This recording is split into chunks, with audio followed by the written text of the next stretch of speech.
నమస్కారం. ఈరోజు ముఖ్యంగా తెలంగాణ రాష్ట్రంలో స్థానిక సంస్థల ఎలక్షన్లపై ఒక సంచలనాత్మకంగా ముందుకు పోతుందనేది మనందరికీ తెలిసిందే. ఈ యొక్క రిజర్వేషన్లు స్థానిక సంస్థల్లో 42% రిజర్వేషన్లు కల్పించడం, దీన్ని ఏ విధంగా అడ్డుకోవాలి, ఏ విధంగా కుట్రలు చేసి ప్రణాళికలు చేసి ఆపాలని అనేక మంది దీని మీద కుట్రలు చేయడం చాలా బాధాకరమని తెలియజేస్తున్నాను. బీసీ రిజర్వేషన్లను అడ్డుకోవడం అనేది ఒక దుర్మార్గమైన చర్య అని ఈ సందర్భంగా తెలియజేస్తున్నాను. వారందరికీ ఓటు అనే ఆయుధంతో బుద్ధి చెప్పే రోజులు దగ్గరికి వచ్చాయని ఈ సందర్భంగా తెలియజేస్తూ ఉన్నాను. దశాబ్దాలుగా బీసీలు తమ హక్కుల కోసం, స్థానిక సంస్థల్లో తగిన వాటా కోసం, జనాభా దామాషా ప్రకారం రిజర్వేషన్ల కోసం, సామాజిక న్యాయం కోసం మేమెంతో మా వాటా అంటూ పోరాడుతున్నాం. ఈ పోరాటం ఫలితంగానే తెలంగాణ రాష్ట్ర ప్రభుత్వం 42% రిజర్వేషన్లు కల్పించిన విషయం జగమంతా తెలిసిన విషయమే. అయితే కానీ ఈ నిర్ణయాన్ని అడ్డుకోవడానికి కొంతమంది పక్కా ప్రణాళికలతో కుట్రలు పన్నుతున్నారనేది చాలా బాధాకరమని తెలియజేస్తున్నాను. సామాజిక న్యాయం కోసం, సమానత్వం కోసం చేసే పోరాటం నేరమా అని ఈ సందర్భంగా నేను ప్రశ్నిస్తూ ఉన్నాను.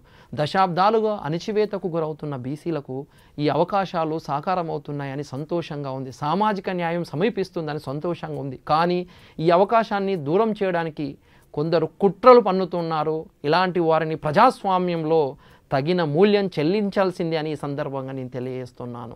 మీ యొక్క ఈ కుట్రలు వ్యూహాలు ఆగకపోతే రాబోయే రోజుల్లో ప్రజలు ఓటుతోనే బుద్ధి చెప్పాల్సిన సందర్భం ఏర్పడ్డదని తెలియజేస్తూ ఉన్నాను.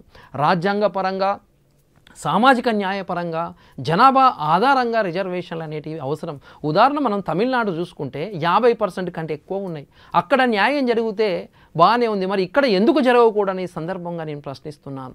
బీసీలను అనగదొక్కే కుట్ర జరుగుతూ ఉంది. ఇది సామాజిక న్యాయానికి తూట్లు, సామాజిక న్యాయానికి విరుద్ధమని తెలియజేస్తూ ఉన్నాను.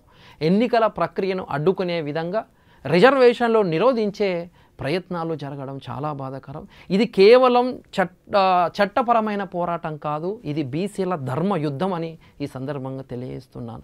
బీసీల హక్కులు కాలరాయడం అంటే ప్రజాస్వామ్యాన్ని దెబ్బతీయడం మాత్రమే వారి లక్ష్యంగా. దీని వెనుక ఎవరున్నారు, ఎంతమంది ఉన్నారు, ఎన్ని పార్టీలు ఉన్నారు అంతా రానున్న రోజుల్లో తెలుస్తుంది. బీసీ రిజర్వేషన్లను అడ్డుకోవడం వారి ప్రధాన ఎజెండాగా పోతూ ఉన్నారు. వారికి బుద్ధి చెప్పే రోజు దగ్గర పడిందని ఈ సందర్భంగా తెలియజేస్తున్నాను. ప్రజలందరూ గమనిస్తున్నారు.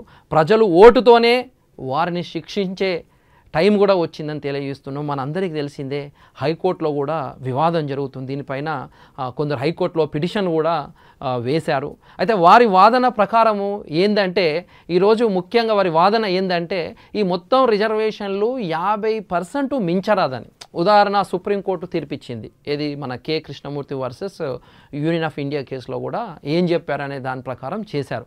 అయితే ఈ తెలంగాణ పంచాయతీరాజ్ చట్టం 2018లో 50% పరిమితి పెట్టారనేది వాళ్ళ వాదన. అయితే అప్పుడు 26% బీసీలకు, ఎస్సీలకు 15%, ఎస్టీలకు 9 ఇచ్చి మొత్తం 50% ఉంది. అయితే ఈ 42% ఇస్తే మించిపోవద్దనేది హైకోర్టులో దాఖలు చేశారు. కానీ గత దశాబ్దాలుగా బీసీలకు జనాభా దామాషా ప్రకారం మాకు రిజర్వేషన్లు కావాలని మేము పోరాడుతున్నాం.